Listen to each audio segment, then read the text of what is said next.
My name is Renee Siegel, and I'm really grateful to be able to participate in this project about the 9 points of view. I am educated as a marriage and family psychologist, and I'm a licensed independent substance abuse counselor in the state of Arizona. I also am nationally certified in treating compulsive gamblers and their families, as well as being a board-approved clinical consultant that would help supervise and teach other counselors how to work with problem gamblers and their families. And then we started to introduce it to our clients.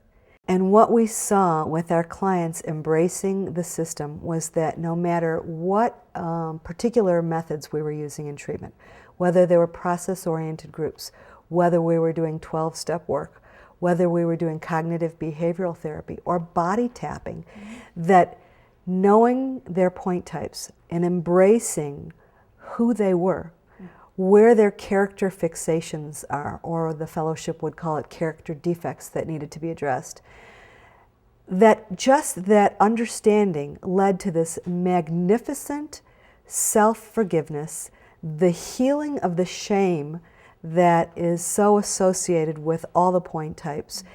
The core beliefs were revealed so they could be healed. And we were like on this freeway.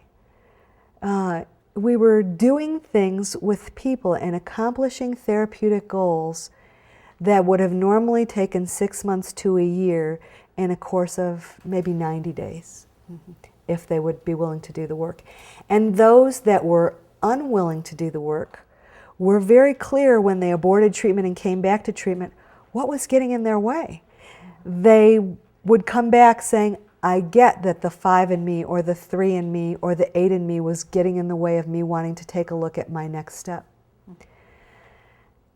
And somehow or another, just that notion of embracing that piece of who they were and not trying to sever the pieces, but trying to integrate, or the willingness to integrate those pieces, was so much a part of that whole healing process.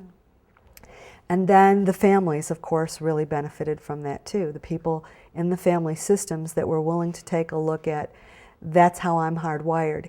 Even if I wasn't the addict, and I didn't bring the disease into the home where I stole or embezzled or cheated or deceived you, this is who I am.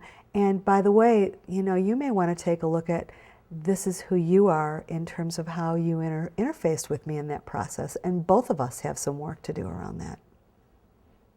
So now you're going to hear from 9 points of view about addiction and recovery. And you'll discover that one shoe does not fit all in the recovery process, that types have a very different route to healing based on the fact that they're in recovery and that they haven't returned to the addictive substance, in this case, money.